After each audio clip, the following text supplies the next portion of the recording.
Read the documents.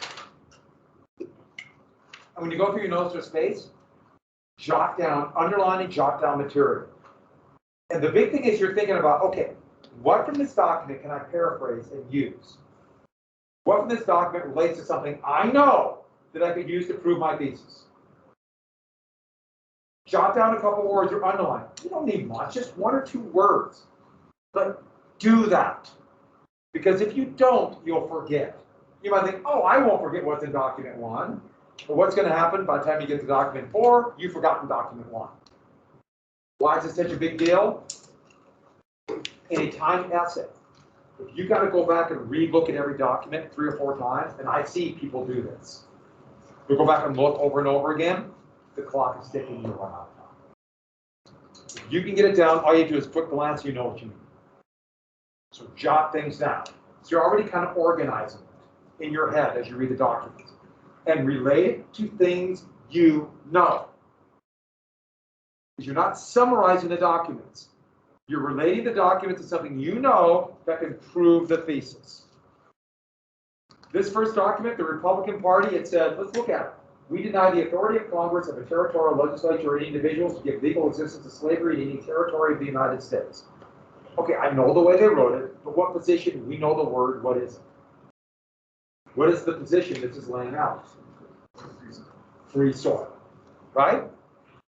It's the free soil position. That's what you know. So this shows a Republican strong free soil ideas. It also shows the terror of the South. And so on. You could probably guess what the Southern Democrats are going, right? And so on and so on. Let's look at the last page. Hey, there's a map. I really like these because you use them for so many things. So if you look at that map, it's the election of 1860. And what does that show you? Well, first off, what does it show you? Lincoln only got votes where? The North. What does it show you about the Democrats? They're split. Northern and Southern. There are more Democrats. I mean, look how many more votes there are for Democrats. There are more Democrats, even though, remember, all that matters is electoral college. But they're split. And there's another party that also is stripping away, so they're actually kind of split 3 ways. So that shows how the Democrats were split over the issue that Stephen Douglas wasn't strong enough about slavery. It shows the Republicans and their free soil was only a Northern party. It also shows the basic sectional divide over slavery, doesn't it? Doesn't it show almost exactly the sectional divide? Think how you can use that document. You can use that document to explain how Lincoln was able to win. The Democrats split, only in the North. How the South was split over slavery, the sectional divide. This could prove a lot of different things. So read the documents.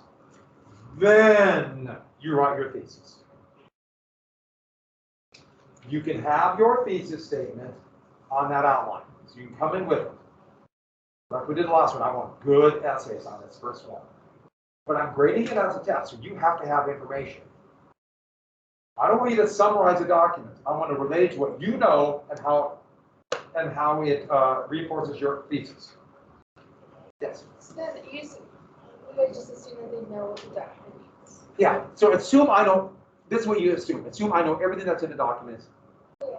but then know nothing else. Okay. Then you fill in the blanks. And then when we say, like, for example, in document 2, it talks about blah, blah, blah, do you want us to say document, like 7, document 6? I'll show you exactly how to do it. Okay. So in a second, but that's a good question. Okay. We'll do it at the end, I'll show you. So then write your thesis and be practical. You might not be able to do the exact thesis you want because you have to get, how many documents must you use? 6 in your body paragraphs. So organize your thesis so you can use 6. You might have to adjust a few things. You might not be exactly the way you would do it if you didn't have documents, but the documents help you out. Someone have their hand up, listen to that. 6 documents, but 3 you need additional analysis, which I'll explain in this. Like I've already mentioned it, but I don't think they're bad, but we also got to be practical. I think all of you, or almost all of you, are taking the APUSH now. And I want you to do well on that, so we have to also set you up for that. So it doesn't hurt. I don't like teaching to the test, but I want to be practical. thesis. And don't forget your thesis, have a good why, something to tie it all together, and then an A, B, and C, which would be your body paragraphs. Then you outline. You have to turn in an outline too. You have to turn it in. So here are a couple of examples of outlines. These are on Teams. So this is an outline a former student did a while ago. We just did some practice ones in class. I'll do this second semester. I'll just give you a DBQ where we'll just do the quick organization class. Just quick organize. And so, see the brainstorm list? Quick thesis. And then here's what they're going to prove. And you notice there's a document related to each issue. So document C was about the low middle girls, and I would apply to what they know, and make sure they have document B.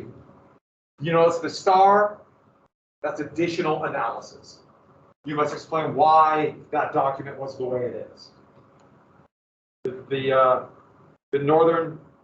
Republican Party was a free soil party because it feared slave power. Blank believes this because of either their purpose, their point of view, or some historical event going on. That's why they call it HAP, historical content, audience, purpose, point of view. Here's another one. By the way, if you're not clear, that's an outline. But, quick brainstorm, thesis, quick outline. You can format it differently than this. You can make columns if you want, but I want to make sure that you have facts and the documents. And one more thing. No more words than what I see right here. I want no more than 1 or 2 words for each point. Any more than that, and I will walk around the class and I will take that outline. You won't be able to use it. If you have to write more than that, then you're not prepared. I'm giving you the opportunity to have 1 or 2 words, and that is it in your outline for each point. Any more than that, that's too much. Clear? I'll let a few people write a little bit more on the last one because I want to make sure that you feel good about the essay, but not this time. If you need to write any more than that, that means you're not prepared and you got to study a little bit more. Because this is still a test, you have to have outside information. And then for every paragraph, you notice they have like look at supply and demand, emotion, a few extra additional points. If you can get one more example of your information, they call it outside information, a fact that you know outside of the documents, if you can get one additional one per paragraph, you're going to nail the DBQ. Because that means you're somebody who knows the material, you know what's going on, an additional fact outside the documents to prove your essay. It relates everything back, related, connected to your thesis. But what's your thesis? The A, B, and C. Only use the documents in your body paragraphs. We mentioned context in your thesis. So let's get to the next question.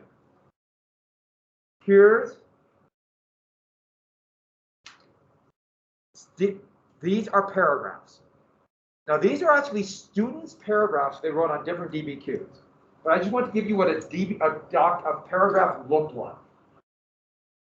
So here's one. This question was about the decision to drop the atomic bomb. So this is a body paragraph.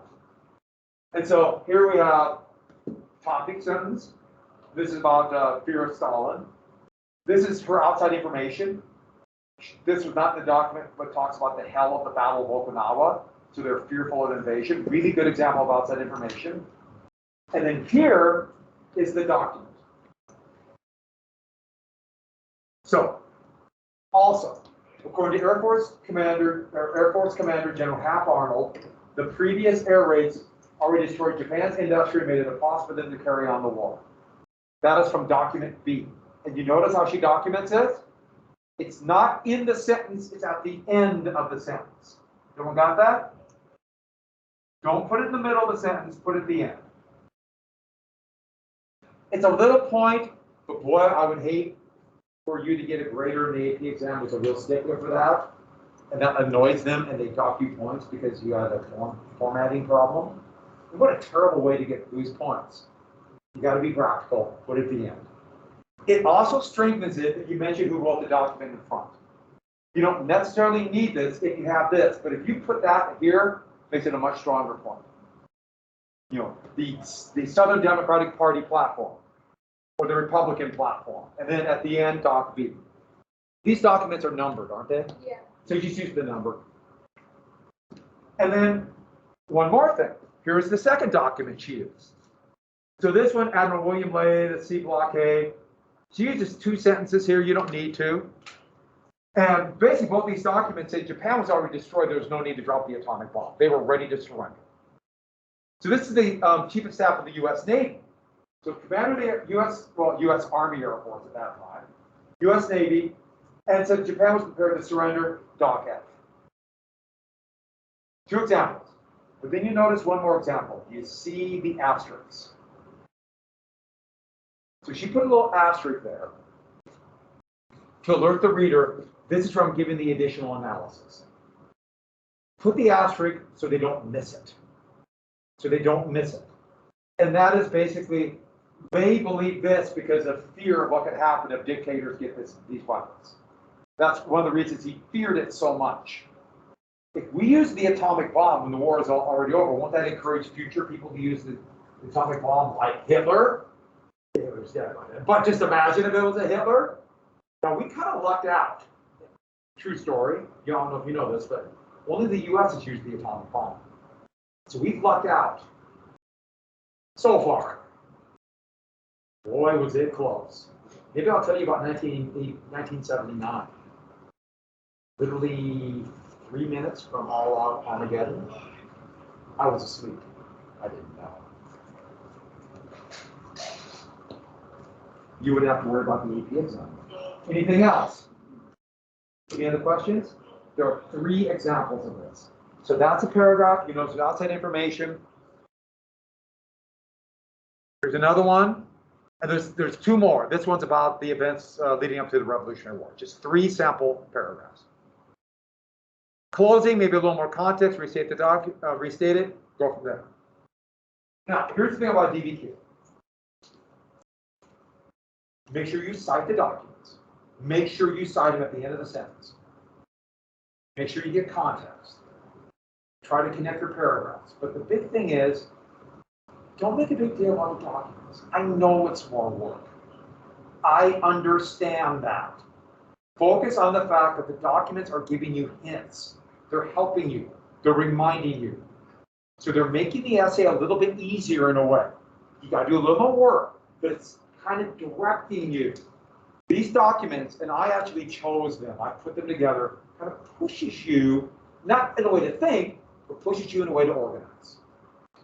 And they'll try to help you. So I know it's more work, whatever it's worth. Focus on, hey, this gives us A. This will help us. When you think about the AP exam, it's about everything. It's easy to forget stuff. The documents will remind you of stuff when you forget. It will help you. And last year, the class did really well. In fact, they always do really well in DBQs. A lot of pressure on you. The problem is, you know, whatever DBQ you get, you don't get a choice. That's the one you got to do. So last year they had 4 random DBQs that all the AP US History students got. 3 of them my class nailed. They loved it. They're like, oh, I got to do this. Is great. And 1 was hard. That's the problem with standardized tests. Is you get what you get, then we just have to adjust. I felt really bad for them, but you know, it was actually quite noticeable because it's a big lump of the test. That's why then you really have to just get to the format and try to get as much material as you can. Any questions? You want to do it now? What can you come in class on Tuesday? What can you have? Documents. Then you're out. Brainstorm. What else? Outline and thesis. Just a few words, right? You will turn that in.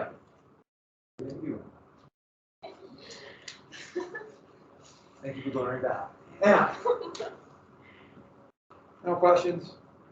This is a pretty good question. If you could get this question in the AP exam, that'd be great. Yeah. So what would the additional analysis be about? So basically, you're trying to explain why the Democrat or the Republican platform or the Democratic platform have that. So your format would be something to the effect of the Republican Party believed blank, like free soil, because they feared slave power, or because they feared the expansion of Southern power, or because they were tired of Southern bullying, and that kind of thing. So blank believes this because of. So either some historical event or what they want to achieve. And that also could be their point of view. They're opposed to slavery expansion. Or you could say they believe in free labor. Blank believes this because of this. So 3 sentences like that. If anybody took AP Euro, someone mentioned this last year. Anybody take AP Euro now?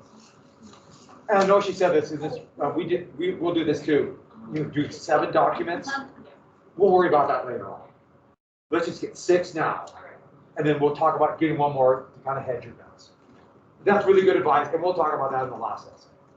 Yeah.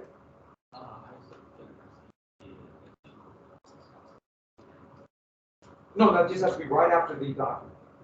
So when you talk about document A, the next sentence is that additional analysis. The next sentence. Good question. Good question. Any other questions? Yes. Do you read that for every document? No, 3 of them. Yeah, just 3. We'll do the hedge of events on that.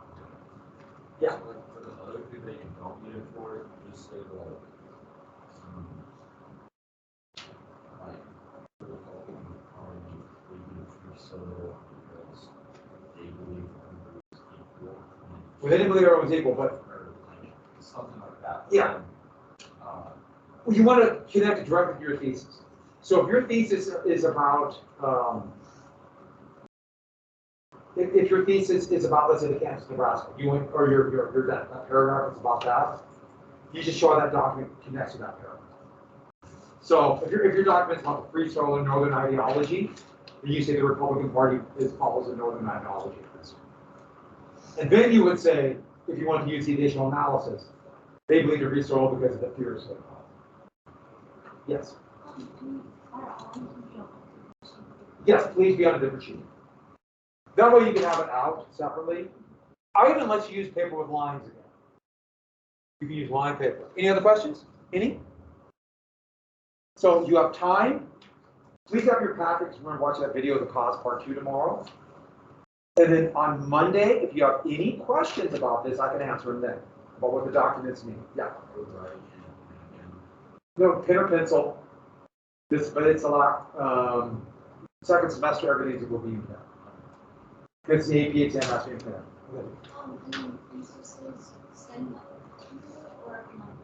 For this one, let's write your own. I'll tell you what. I'll let you send it. You want to send it? Let me look at it. How about just say work on it? I'm not going to give it too much. Is that fair? Yeah. Yes. Am I going to be able to read it? No. Anything else? Dude, this question, I saw you walking up the stairs today grading. What's that? I saw you walking up the stairs today writing on Harrison's huge grading again. Yeah, I was grading special topics essays. I hate sitting, man. I'm getting old. I have a bad back. His handwriting's not bad. At least get like a Everything's relative. I've seen a lot worse. At least get like a clipboard. That's cheating. Dude, Okay, no. let's go take your notes out. By the way, if you want to look important, get a clipboard. You get a clipboard and walk around and people say, ooh, that person's important. I don't want to mess with them. You want no one to mess with you, carry a clipboard. Ooh, that's an important person. They got a clipboard. Can't forget the briefcase. Huh? Can't forget a briefcase. Or briefcase, but you want to be like that. You do the old. You could write on the briefcase. Ooh. Yeah, like 2 in 1. I have many briefcases. I don't like them. I have like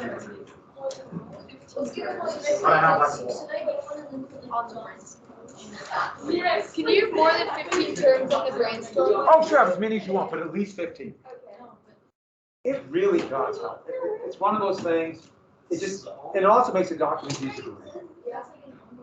I know it's a little more work, but then if you can read the documents and know what they mean, it's worth it. If I wrote all this. Oh, please write on it. Okay. Please write it. Please. I'm assuming there's one more time. Please write on this. please write on this. Anything you write on this will help you. So write the documents, put material, and then this is free soil, all that kind of stuff. The more you jot down, the less you have to look. The less you have to look, the faster you're done. The faster you're done, you're done. All right. Because I think I've mentioned this before. What's the number one thing you think about once you start writing an essay? Finishing. Right? Don't you want to get done? You have the clock, or you do a job, but it's like, I gotta finish this thing. That's when you start missing stuff. The less you have to think and go back, the less you'll miss. So did we get to John Brown's raid? We got Dred Scott. Where did we get to? And he holed himself up in the thing? The firehouse, yeah. He probably didn't want to start the rebellion. A few Marines and cavalry came down. I love how they used a ladder to break through the battering ram. Brown was horribly wounded, taken prisoner, and they were charged with treason. Treason in Virginia. And this trial was, I can't even begin to tell you, the fall of 1859. And don't forget, there is an election coming up. So John Brown was condemned to death. He gave a note that finished with this. So these were his last words, and they're going to be printed in every newspaper. So quickly read his last words. You don't need to write it down. Just trial of treason, but you need to write down his last words. There he is being condemned. Oh, by the way, what person, famous person, was part of the Richmond militia unit called the Richmond Greys, who was there, one of the soldiers at his execution? John Wilkes Booth. What would Booth do? Murder President Lincoln, yes. So, here's what he said. He's pretty duplicitous here, but also kind of frighteningly clairvoyant. First off, what's the crime? And who's guilty of it? Not just the South, the U.S. This is our crime. Even if you don't have slave codes and have slaves, this is your country. This is our crime as a country. We did this. And if you disapprove of slavery and allow it to happen, it's your fault too. So, what's he predicting? And he said, I faintly flatter myself without very much bloodshed it might be done. Isn't he being pretty duplicitous there? Because he talked about a slave rebellion. That's the definition of a lot of bloodshed. So he's kind of misleading what he really wanted, or it also comes back, maybe he just really did want to be a martyr. We're not 100% sure. So he was executed. And in the South, he's going to be the villain of all villains. But to many in the North, he will be a martyr. Not just against slavery, but against the bullying and the thuggery of the South. So let's look at the viewpoints. The reaction to John Brown in the South. Oh, before you plot has a good theory. No slaves joined him. So Southerners say, see, slaves like slavery. So the big reason is he did the rebellion in the mountains. There's no plantation, so very few slaves. But whatever, right? They don't care about facts. Then, all Free Soilers are just a bunch of John Brown, including a moderate man from Illinois by the name of Abraham Lincoln. They're all bloodthirsty killers. And they would strengthen the slave codes, reorganize the militia, be ready to fight again. But in the North, you can have a lot of people like Lincoln saying John Brown was right in opposing slavery, but wrong in his methods. A lot of the quibbling. But in the North, they rallied to him. Northern soldiers marched to war, singing a song called John Brown's Body. John Brown's body lies moldering in the grave. Come on, John Brown. By the way, it has a meter, bum, bum, bum, bum. As you're marching it, you can keep your steps. The music for John Brown's Body would be used for the most famous song from the Civil War era, the great Northern Union song called the Battle Hymn of the Republic. Here's the words of John Brown's Body. But it seemed to the Northerners also to confirm their ideology. See? The South are a bunch of brutal thugs, while the North represents free soil, free labor, Fremont, all right home.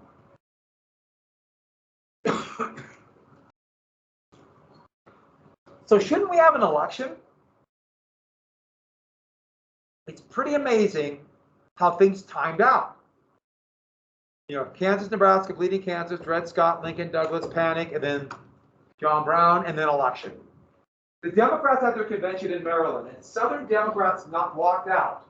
They would not vote for Stephen Douglas. Remember that Freeport doctrine where we kind of tried to straddle the fence? Not enough. So here's Douglas. And Douglas tried one more time. We'll stick with popular sovereignty. Dred Scott and popular sovereignty, but it clearly failed. Douglas is in real trouble. But you also notice he got a lot of votes. So he did get a lot of votes in the North and the South.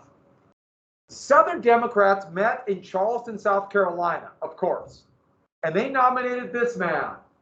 And yes, I know what you're thinking, great mustache. Who is that man? John C. Breckinridge. And Breckinridge, by the way, what uniform is he wearing? That's a Confederate uniform. This was taken 2 years after the election. So here's a man who was former Secretary of the War. He had pledged a loyalty oath to the U.S. Constitution. He ran for president under this Constitution, and then he would betray his country. What states' rights mean? Pro what? Just pro-slavery. Well, another split happened, and most of these are Whigs or Democrats. What's their split? The Constitutional Union Party. Their platform, the Constitution, which means, well, it didn't work. Fugitive Slave Act, Three-Fifths Compromise, and his name, and I swear to you, I am not making this up, John C. Bell.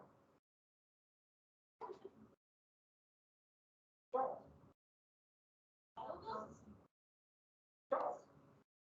John C. Fremont, Charles. John C. Calhoun, Caldwell. And don't forget, John Caldwell Calhoun's wife was named Laura. So the Republicans are in a great position. More controversial Republicans were iced out. What do you call a candidate who's kind of unknown? And that was Abraham Lincoln. Abraham Lincoln was clean shaven. I heard a couple of different words. We stuck with the right one, dark horse.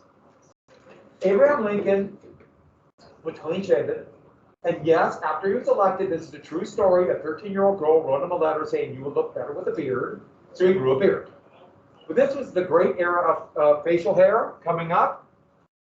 Hamlin was a relative non-entity, and he wouldn't even be on the ticket for the next election. So don't worry about Hamlin. So Lincoln, unknown. So they could just say he's a moderate. He's not one of these radicals. But to Southerners, he's not a moderate. He's John Brown's cousin. By the way, I almost forgot something. Did I tell you this? After Pottawatomie Creek, at Osawatomie Creek, my great uncle rode with John Brown. And John Brown Jr. even commented on my uncle, James Partridge. And he wrote, "Old pockmarks, red-faced James Partridge was at it again." Yeah, got that letter from John Brown's son, John Brown Jr. So rode with John Brown. After Pottawatomie.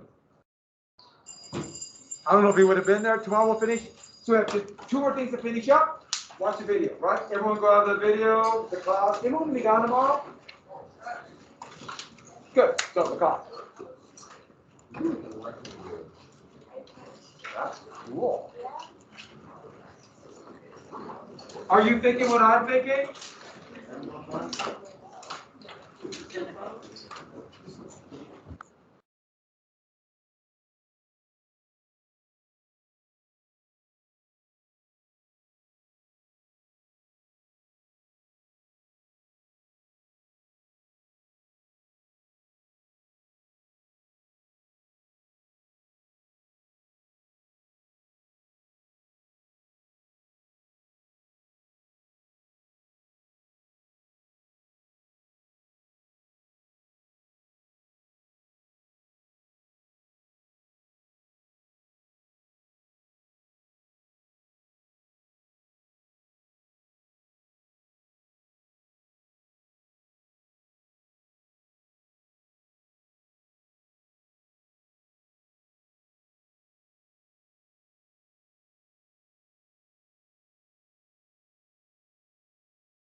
Abu ready to kaka. Okay, I bought a bowling pin. good. Let me give you this quiz though. You want to show me the picture in a sec. So it's at 3 each and then, oh, at terror. I totally forgot to have that. Okay. And then it says where the U.S. could have caught it. I don't know why I just put that. Where? For number 6, Yeah. it says, it looks like a true false. Where could the U.S. have caught it? Ah, Awesome, with Pepsi on it. Where'd you get it from? Kari. From where? Kari. Like a garage sale. Oh, I've heard of that, yeah. Awesome.